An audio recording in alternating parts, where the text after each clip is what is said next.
zona boscosa perdida. Me anima y me alegra la decisión. Hace un buen tiempo yo he estado planteando la necesidad de que el gobierno se involucre en un plan nacional de reforestación. Y lo hago y lo digo a partir de lo que hemos estado observando y de lo que yo también he hablado con zona boscosa, con las cuencas de los ríos, a propósito de la sequía que hemos tenido bastante dramática y de los efectos de la sequía, los reportes que tenemos de falta de agua, los niveles de los embalses de la presa bastante bajos, la articulación de programas por parte del gobierno y de algunos ayuntamientos para distribuir aguas entre personas afectadas, no solamente para el consumo humano, sino agua hasta para el ganado. Eso obvio que ha demandado, es un imperativo para que se articulara este programa que el gobierno anunció como un programa nacional, y cuando yo lo planteaba decía, debe ser un programa que el gobierno asuma como gobierno, en el que participen todas las instituciones del Estado, que no solo el Ministerio de Medio Ambiente, que bastantes problemas y dificultades sigue teniendo, sino que se pueda incorporar al programa a los ministerios, a las direcciones generales, por ejemplo, al Ministerio de Educación, al Ministerio de Deportes, con brigadas para sembrar el país. Ayer lo hizo en un acto simbólico el presidente Luis Abinader en Villa Altagracia, y yo quisiera que en lo que resta de este gobierno eso se sienta, que los fines de semana las instituciones públicas y las entidades privadas que quieran hacerlo, que tengan el apoyo del gobierno para que los clubes, la Asociación de Padres y Amigos de la Escuela, entidades de la sociedad civil puedan sumarse con la coordinación o con la facilitación por parte del gobierno de plantas para que sean sembradas en diferentes puntos o en puntos que por razones estratégicas el gobierno debe indicar, por ejemplo, en las cuencas de los ríos y arroyos. Eso es una buena noticia, es una buena decisión del gobierno que yo espero que tenga el resultado adecuado, que sea sembrar todo el país. Ustedes que yo, evidentemente, tengo que saludar iniciativas de este tipo. No, uno no puede, bajo ninguna circunstancia, criticar esto. Pero yo sí lamento que la reforestación en República Dominicana se maneje con planes y no con programas. Aquí hace rato todos los gobiernos lanzan uno y dos planes de reforestación. No, pero hay un programa. Pero eso es lo que debería ser intenso. Lo hizo el ex vicepresidente Jaime David. Si hubiese un programa funcional, no hubiese planes. Los planes van a sustituir los programas. Los planes son lanzamientos particulares, en una coyuntura determinada. Lo que tienen los bancos, por ejemplo. Exacto. No. Un programa es un programa. Un departamento de medio ambiente, de agricultura, qué sé yo dónde, que maneje un presupuesto con un personal, con una planificación por zona, por mes, por año, por semana, por tipo de árbol, por cada región, etcétera, etcétera, etcétera. Un programa, no un plan. Porque la República Dominicana requiere de eso. No solamente de combatir los fuegos forestales, combatir el conuquismo, todos esos elementos que afectan la capa boscosa, sino también la quema de carbón en el sur. Cuidar los parques nacionales. Cuidar, todo eso es necesario. Pero además, un programa de reforestación que dé resultado a 25 o 30 años. No, reitero, no planes. No planes de 2 años porque eso no tiene mayor relevancia. Es importante, se sembrarán 2, 3, 4 millones de árboles, se harán varios actos, irán, como dice Dani, clubes, colegios, escuelas, participarán. Yo sembré los manovilleros cuando era estudiante, cada quien sembró algo en algún sitio, lo ha hecho en planes. Pero aquí hace falta un programa nacional de reforestación con una dirección general, con unos empleados, con una estructura que funcione para eso. No un plan que llame mañana al Ministerio de la Mujer, vengan y vaya al Ministerio de la Mujer a sembrar 4 arbolitos con el staff. No es eso. No es eso lo que el país necesita, aunque todo esto no está mal. Yo recuerdo, Oscar, que siendo Jaime David vicepresidente de la República, él presentó un programa. Y después, de eso como que quedó ahí. Pero después cuando él fue ministro de Medio Ambiente, él lo retomó. Y hizo acciones puntuales. Creó brigadas para proteger los parques. Hizo programas permanentes de siembra que lo encabezaba él personalmente. O sea, el único esfuerzo serio que yo he visto en el ministerio es ese que ha hecho Jaime David, que lo hizo con una línea recta desde antes de ser ministro. Bueno, dígame usted. Pero bueno, vamos a ver. Esperemos a ver qué ocurre. Yo recuerdo, Gustavo lo dice, el plan era Quiqueya Verde. Sí. En medio de ese programa, un buen día me invitó Jaime David a sembrar, a plantar un árbol en el jardín botánico. Yo pienso que debe estar grande. Debe estar bien grande. Sí. Ayer, por ejemplo... Pasé 2 meses después de eso a darle vuelta. No he ido más.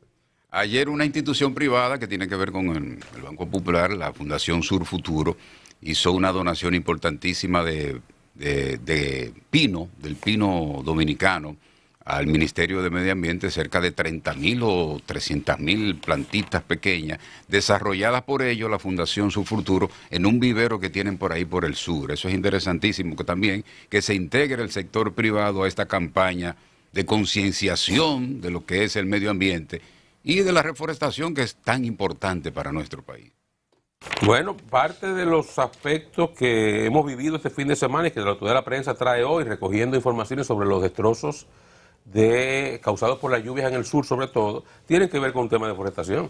Si usted tuviera un país mejor sembrado, esas aguas se canalizan mejor. Sí. Y van con menos frecuencia a áreas urbanas donde inundan. Mira el ejemplo de Haití, ya son 42 muertos. Sí, excelente ejemplo. Ha aumentado.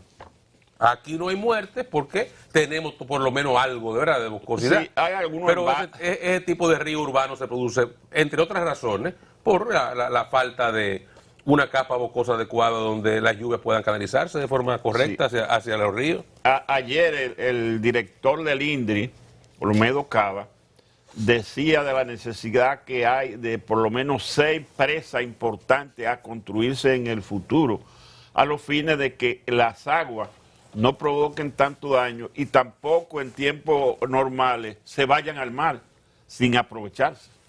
Eso es así. Hay un estudio de la necesidad de presas de hace mucho tiempo. De hecho, en este mismo gobierno ya, cuando el presidente Abinader le dio importancia al agua y a partir del gabinete del agua se ofrecieron iniciativas, parte de ellas es la construcción de presas, pero dígame, aquí cualquier cosa que se hace en este país da un trabajo del carajo con el tema del terrorismo medioambiental.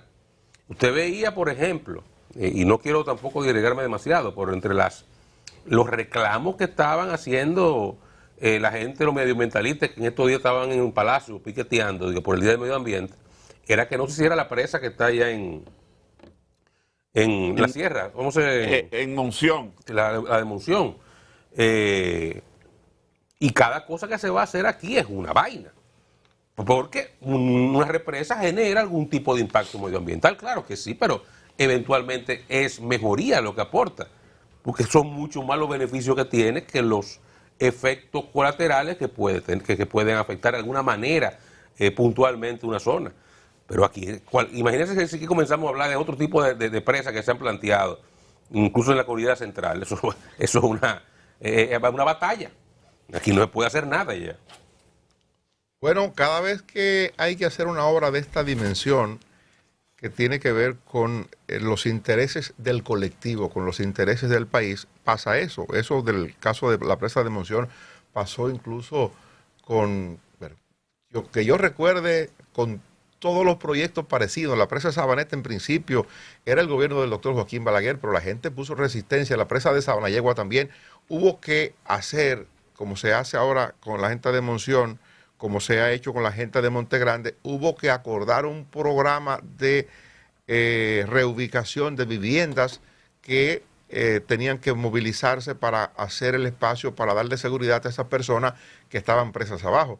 Y entonces eso tiene como resultado el rechazo de un grupo, pero ese grupo tiene que ceder ante el interés del colectivo, ante el interés del país, de canalizar de manera adecuada las aguas de los ríos, que es de lo que se trata. Una presa represa el agua para administrarla en condiciones adecuadas y convenientes para los fines del Estado. Y entonces, a partir de eso, ¿qué es lo que plantea Olmedo? Y es un planteamiento viejo y sobre el que nos lamentamos todos. O sea, no es posible que el agua lluvia, el agua que nos cae, se vaya al mar. porque no podemos canalizarla en buena parte de los casos, no podemos represarla para utilizarla cuando nos convenga, para que tengamos garantía de abastecimiento para los sistemas de acueducto, para que tengamos garantía para la producción agrícola o para el consumo humano, para la generación de energía eléctrica. O sea, ese tipo de cosas yo creo que deberíamos verlo a futuro.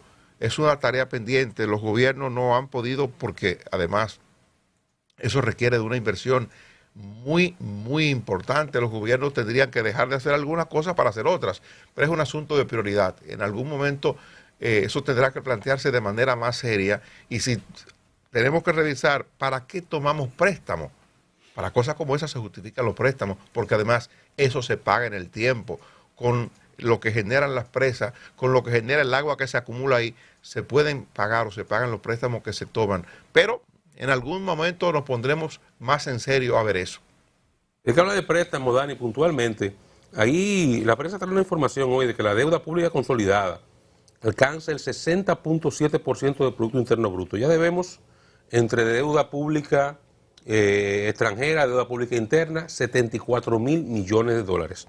Un incremento de casi 18.000 en los últimos 3